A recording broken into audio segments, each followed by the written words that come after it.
everybody. Thank you for joining me and the wonderful speakers that are also speaking later this evening. And thank you to London Creative Coding for giving me the opportunity to share my story and connect with, I've already heard there's some interesting people in the room. So yeah, thank you for giving me this platform to kind of network and speak. And yeah, please do ask questions. I'm going to try to speak for 20 minutes. I haven't rehearsed this. It might end up being 5 minutes long. I don't think it will though. And if I'm halfway through my script and we exceed 20 minutes, then I will rush the end and make sure that there's some time for questions. So yeah, please do ask questions. I would love to create a discussion around some of the points that I raised, and I really want this to feel like an environment to like learn and grow from each other. I think that is what the tech industry is all about, and I want to continue that energy. So yeah, I guess I will start. The points that I'm going to cover, I'm going to talk about my relationship with technology growing up and how it's changed over time and how it's influenced my career and my creativity. And then I'm going to speak about the importance of what I do and why I do it, and start to think about the future and what our wonderful industry can look like if we make a few changes to the way that we do things, some necessary changes. And yeah, I'm basically just going to speak away. I haven't got a presentation, so hopefully you won't get too bored of my face or my voice. And yeah, I would love some questions at the end, so please do pop them in the chat. And again, thank you for coming. So yeah, if you've read the bio of the chat, I was very direct about saying that I grew up on a council estate in Yorkshire. I think that often I feel like I have to hide that because I got to London and I mean, the term working class is used a lot, but I don't feel like I was working class. I feel like it was below working class. And it's something that you often have to hide. Or I felt like I had to hide it. So I now feel like I'm successful enough to start sharing my journey and how I got to where I got to. And maybe I should be proud about the fact that it was a really rough council estate, and that's okay. So my relationship with technology when I was young was really interesting because it wasn't around. I'm 23, so I think most of my peers my age did have Wi-Fi and a smartphone or a computer, you know, depending on where they were.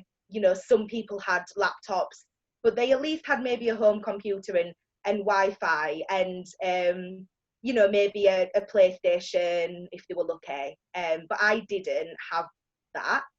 And sometimes I would get access to technology.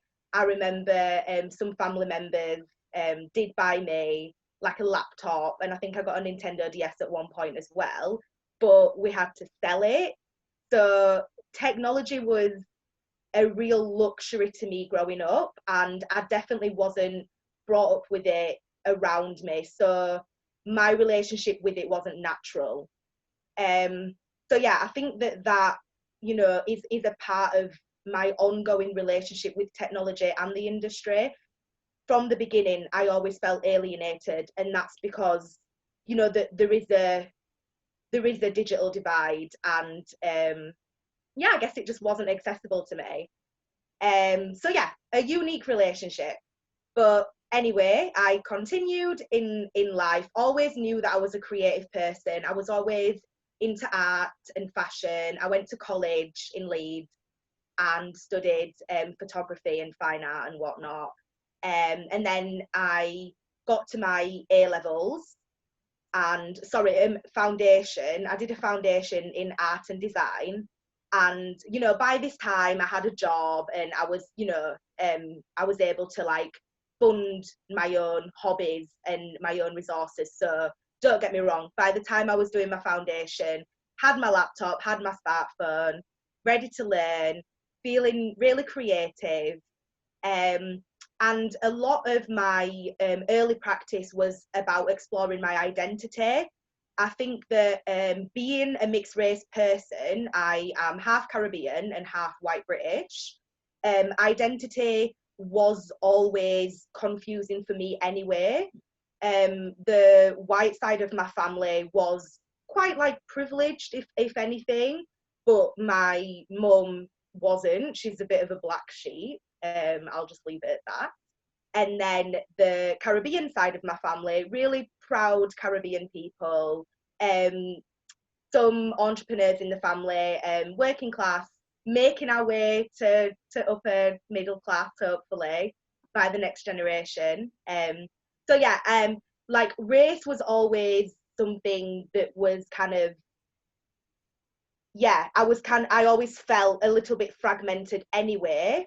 And then I think that social media was really like growing. Like I was part of that generation where technology, yeah, it wasn't there when we were born. However, we were really young when things like, especially Facebook, you know, forgive me, I don't know the dates, but I know that Facebook was around when I was quite young. I think I might have been like 10.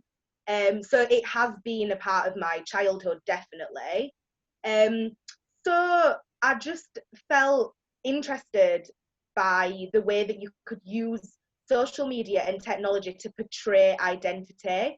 And this is really where my creativity started to feed into platforms and you know, the way that the technology industry was growing. So I was in my foundation and I made my kind of final piece, what was two different Facebook accounts portraying two completely different personalities. And I didn't really speak to that many people on my foundation. I was still quite shy and I had my friends and that was it. So part of the piece was a performance of identity and kind of blurring the narrative of who I was. So I remember one personality was like really outgoing, loads of like kind of posed pictures, very like Instagram person that you see now. And then another one was like quite nerdy, quite shy, you know. So yeah, that was how I first started to play with technology in my practice. Let me check my notes. Have I forgot to say anything? Yeah, no. So then I went to university, and this is when I moved to London. So I went to Chelsea College of Art and started to look at gaming and avatars because, of course, I was still interested in the fact that we had this, as individuals, we had this agency, this new agency over our identity and how we portrayed ourselves. And of course, you know, there's loads of theory that's been written on this now. But yeah, you know, you can blur your sexual orientation, you can blur your gender, you can blur your race. You don't even have to be human if you don't want to be. So yeah, I was interested in that, but I was also interested in what we were presented with when we weren't able to create our own avatars. So a lot of the games that I was playing, the avatars weren't diverse, and it was really disappointing. And I think it was another thing that kind of fueled this kind of alienation that I felt with technology. And then, of course, you know, being a black female gamer, you know, there is abuse that exists. It's another barrier that we've got to get through. And yeah, I just didn't find myself relating to many of the games that were out there, or many of the avatars that were out there, or even the experiences that were available to me. So I guess I got interested in creating my own experiences. So I spent a lot of time at university building avatars, researching how we can recreate hair textures and kind of diversify the features that we're used to seeing and the skin tones that we're used to seeing. And then, you know, I was kind of learning to 3D model and started to build experiences in Unreal Engine and dabbled with that a little bit. And yeah, started to build basic games. got into cosplay, got into role play gaming, and yeah, really like felt like I loved tech, and like it was a space for me, and I was thriving and I was loving bringing it into my creative practice. But then at the same time, there was this discourse of, you know, this isn't for you. Tech is a white male space, like, you know, this running rhetoric. So it was like I was kind of sitting between these two worlds, and I just knew that I wanted to be a part of this movement in a really meaningful way. So yeah, and I think another reason that I was interested in gaming and virtual experiences, particularly virtual reality, is because for me it was a form of escapism, and that was really important to me. Like sometimes I did want to switch off and escape, and it was difficult when I didn't quite relate to what was happening. I think a lot of the time the way that culture's portrayed in gaming as well is problematic. You know, the sexualized female body, or the tribal baddie that's an African, or like the one dark-skinned man in the game happens to be the thief.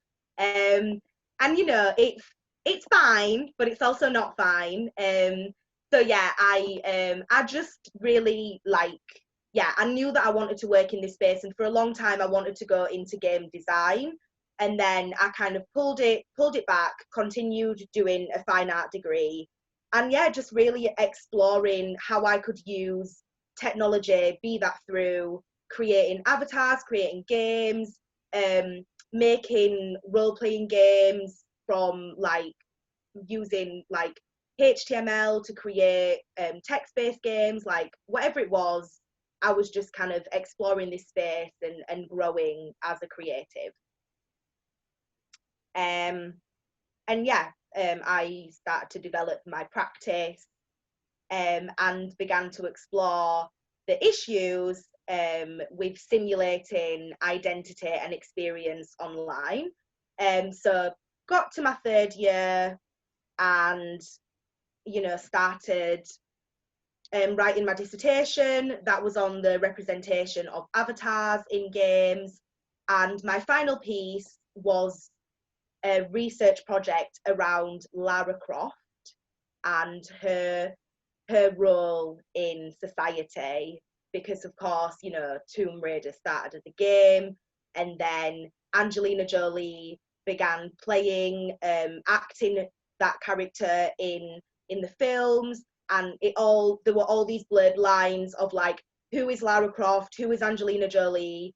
You've got people kind of asking Angelina Jolie for Lara Croft's autograph, like, and I was just like, I honed in on that kind of icon, because it covered a lot of the rhetoric that I wanted to speak about, this blurring of identities through virtual experiences, the sexualization of females, the lack of female lead characters, and if they are leaders, they tend to be sexualized. And I was doing a little bit of research into hardware and software, and how it's funded, sometimes in a problematic way, but I'm not going to speak about that in this talk, because that's a whole nother discussion. But yeah, so third year, did my final piece, and at this point in my life, I'm feeling like, okay, so I've been told countless times that the creative industry is for white middle class people, and it became quite apparent to me when I was studying that I probably couldn't afford to be an artist, because I know there are anomalies, I know this is a bold statement, but you do need a bit of money behind you usually, or some sort of connection to the art world, if we're talking about traditional art here. So I was struggling to get my foot in the door, but I feel like, and then yeah, the same was happening with technology. Like, I was going to networking events and conferences and struggling to find people that I could relate to, But at the same time, I was feeling very liberated by technology. I had taught myself basic coding, basic 3D animation and 3D design, and basic game design over the course of 3 years for free. I had the support of a community in University of the Arts London called the Digital Maker Collective, and we worked together and learned together.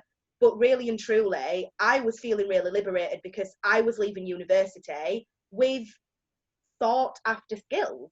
So yeah, and I knew that this was what I wanted to do.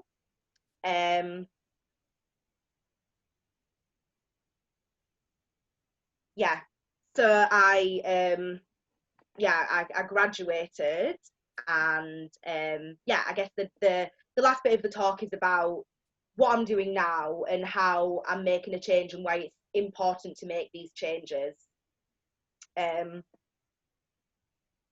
So yeah, when I graduated, the first project that I worked on was with a group of wonderful women called Hyphen Labs.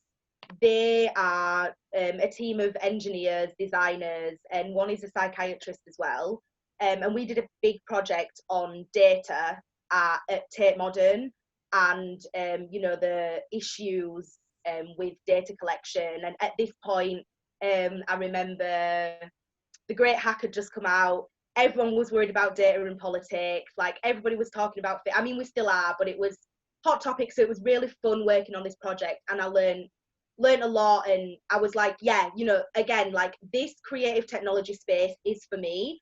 And I was feeling super liberated, and I got a job straight away. And yeah, I think I just like want to stress that, like, although the industry does have its issues, and there are some changes that can be made, I was able to access it, like, just through networking and spending enough time at home learning. And I think that one of the main messages of this talk is that if we kind of empower the next generation, and I think that it's as much the responsibility of Black and ethnic minority people as it is to, like, cis white people as well, to empower not even just BAME people but lower class people as well, because technology is shaping the future, and everybody needs to be a part of this conversation. And it's better to have diverse teams, and it's better to have diverse products that start to go out there.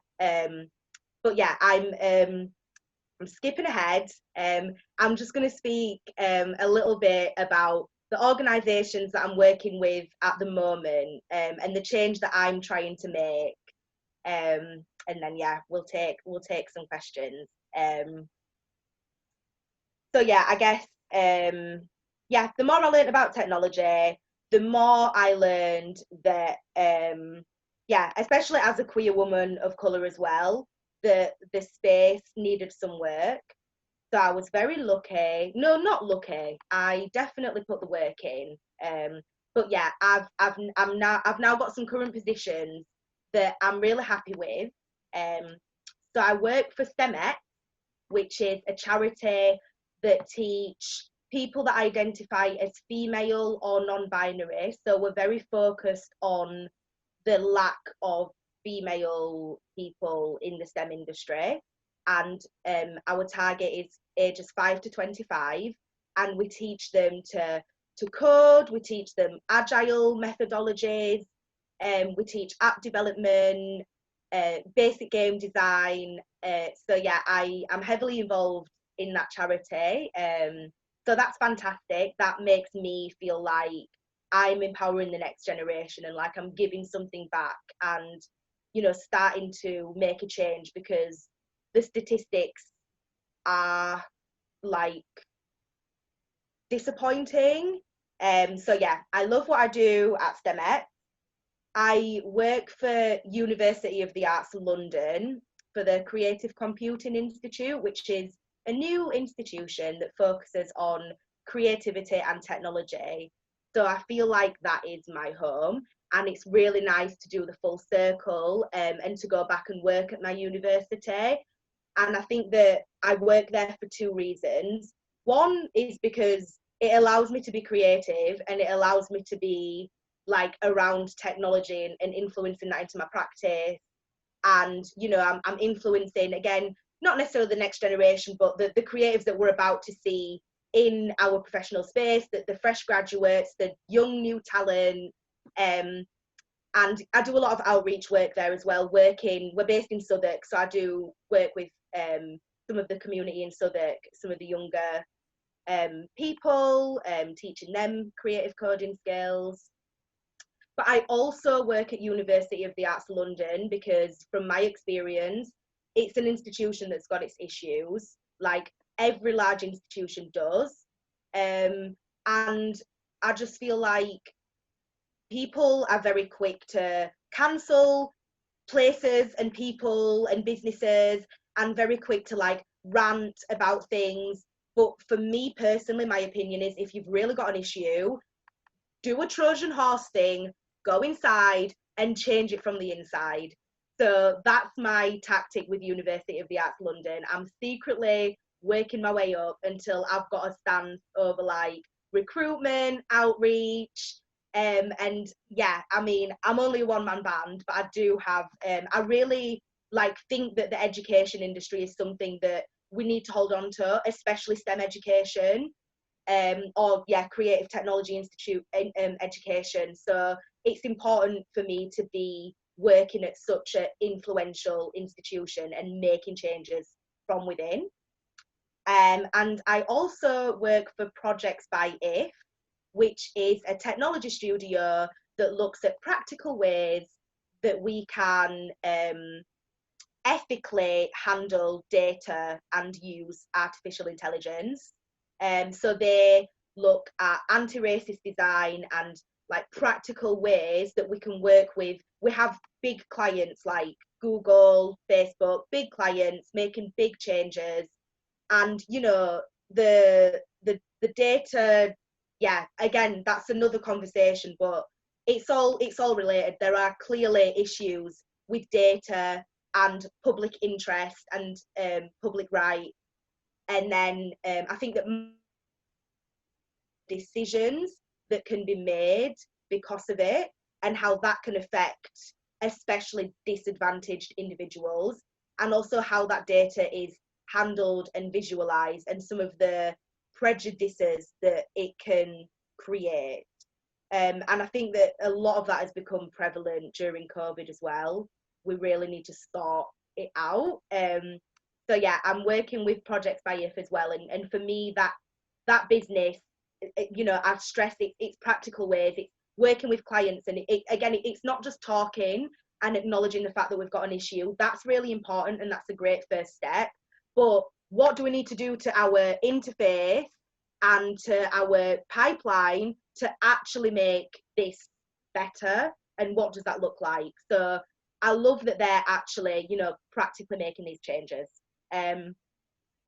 So yeah, that is what I do at the moment. And to kind of round up my talk, I think I've just about done that in good time. So yeah, just to kind of sum it up, for me, technology plays a massive part in the Black Lives Matter movement. You know, that's what I named the talk, and it's for many reasons.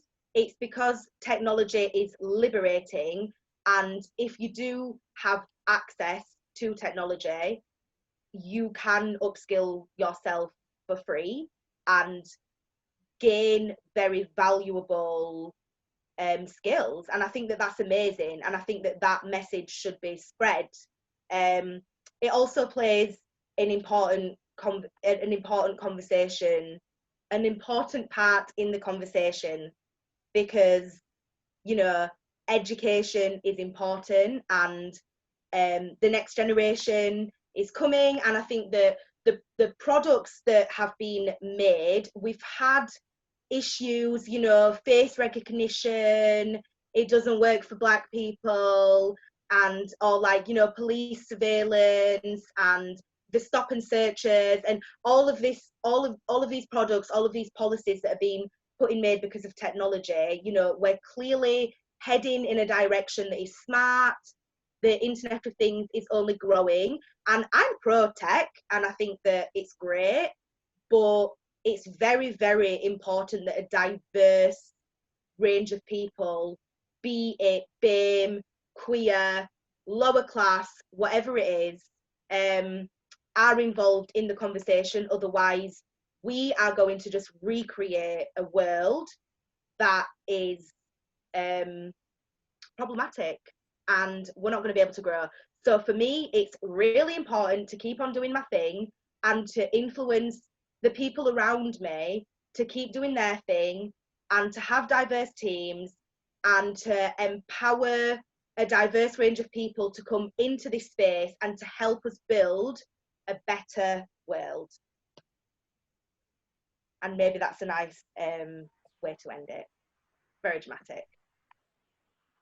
Yeah, nice one, Jazmin. we keep meaning to get a clapping track, because there's just like this awkward like silence afterwards. Normally there's like a big applause, and yeah, we got some applause emojis. Well done, guys. Yeah, thanks for that, Jazmin. Really, yeah, interesting, and sounds like you're on a bit of a mission there. And like I love the Trojan horse idea. Yeah. Like sneaking in and just doing stuff, because I feel like sometimes it's very easy to like have people sort of shut down when you like try and push for changes like from the outside, and when people sort of shut down, get defensive, and so sort of like sneaking in, attacking is a good idea. Yeah, Definitely. Yeah, you have to work with people, and we all need to learn and grow. So I really don't support cancel culture. I think that like there's a lot of changes that can be made before we resort to things like that. Got a question in the chat from Luke. Hey Luke, do you want to just speak it out, or do you want me to speak it out? Yeah, sure, I can ask. Just love the talk. Thanks very much. Like, I think you have a very inspiring sort of energy about you. It's hard not to feel like motivated when I hear you, and I think you must have that effect on lots of other people too. But I just wanted to ask, like, do you think, like, in the long term, that these issues you mentioned, do you think they can be solved eventually, or do you think it's going to be something that's always we're going to have to always face and tackle in some way? Yes, solved is a good word. I think that I think that we're always going to have to work together and continue learning. That's a really good point. I don't think that things can be solved, because there are always going to be issues. There's always going to be politics.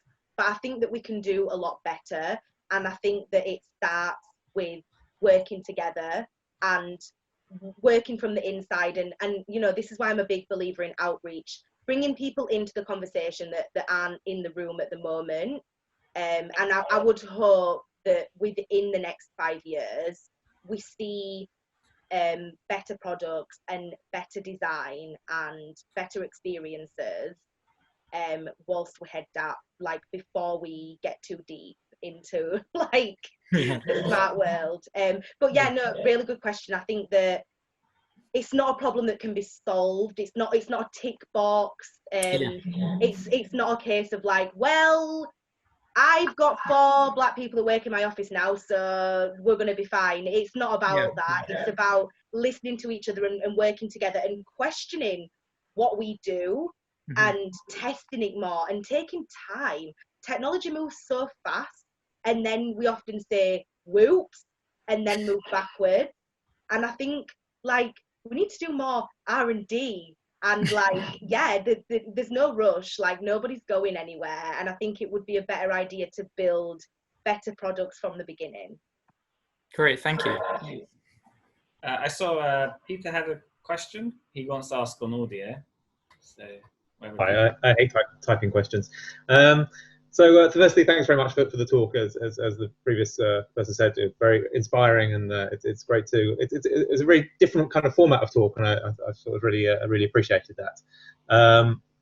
So I'm a white middle class male technologist, as probably most of the people on here, and I'd like to know what your thoughts are on what we as this majority in this industry can be doing more to encourage female and black and people from working class backgrounds into our communities. I mean, whether it be within our companies or I'm particularly thinking about within our sort of meetup communities. Every meetup I go to is dominated by male, white, middle class people. And what do you think we can do? What are simple things that we, as participants in this community, can do to be more open, to encourage participation and make ourselves more accessible to some of the people who are clearly finding it difficult to get into these communities? Thank you. Thank you. That's a really, really helpful question. What can we do? So I think that practical things that you can do, I think a lot of it is about representation. So if you advertise a networking event, or even, for example, in recruitment, and if you see that the team, or however you want to put it, is all white male, that's absolutely fine. But I think that you have to understand that that's a barrier for somebody, because, like, especially the way that, like, from experience, it often, the environment isn't then necessarily like gonna make us feel comfortable. So I think that it's important to have like relationships, meaningful relationships with technologists that are diverse. So if you were, there are groups, I think that communities we need to talk more, basically, and I think that both of us could do this. So, like, I know loads of technologists that are women of colour, like, I really do. But maybe you don't, and that's because we move in different circles, and that's absolutely fine. But when it comes to recruitment and the next generation, we're not going to get the results that we want to see if we continue moving in these circles. So I think that we both need to do the work, look for, like, technologists of colour, look for queer technologists. I think that a little bit of time can be spent doing that. And then once the kind of aesthetic of your team or your brand or whatever it is looks a little bit more diverse, I think that you will find that a more diverse range of people start communicating with you. And then I think also you can work with the younger generation. I think that, again, more funding and more time needs to be spent on going into schools in hard to reach areas and communicating with local communities and working with them. I think it's got to be genuine, basically. Make meaningful relationships and work with people, and then, our communities will grow and start to work together. And I understand that it's kind of, I guess, yeah, like I said, I think that we do move in different circles, and that's why I think that things like this are really important. And that's why I really try not to be I try not to have a big ego. I don't like sharing my story. It's not something that I feel is necessary, but then I thought actually it is, because now, for example, in this meetup, we've got another BAME speaker, and, like, for me, that's important. Like, it's basically the way that you put yourself out there, I think, attracts your audience. Did that answer that, Peter? It's a tricky question. Of course it is. Of course it is. It's supposed to be. Yeah, I absolutely agree that I think it's about building these relationships is the core to it. I've done recruitment in technology, and I get very few female candidates, for example. And I'm in a particular niche community where I actually know many of the people who are sort of working in the same sort of area as me, and I go to meetups that are specific to that community. And the women are very poorly represented there, and just in the community as a whole, not just in the job market, but in the community. And I think, for me, I think it has to come from that community first. I think so many when we're recruiting, we're often recruiting from people that we know, and people that, you know, the friends of people that we know. And so I absolutely think that has to come from community first. And I see sort of many, you know, every now and then I get invitations on Meetup to you know, women in technology groups and so on, and I'd like to kind of have some involvement with that, but on the other hand, they're sort of closed from the other side, and I can see why people feel there are a need for those groups. But I think you're absolutely right. The crossover is the most important thing, and I think we have to build that from working with the people who have stepped up, like yourself, and saying let's build it from there, and let's build community together. Definitely, 100%. And I mean, it's not quite Trojan horse, but I think it does link in with what I was saying. We can't sit here and complain about an industry in our closed circles and not put ourselves out there. So yeah, I think that I'm doing that, and I'm empowering the next generation to do the same. But I think right now, in this present moment, there are less women and BAME people with the skills because we weren't empowered to do it 5 years ago. However, that's not an excuse to wait 5 years for the next generation to come. So it's like, what can we, and I know that it's coming, I know that the next generation is going to be really different, but what can we do now? And I think, yeah, we can just find each other and work with each other, and maybe stop moving in such close circles, or, you know, there's time for that, but also when it comes to recruitment and work, we need to connect.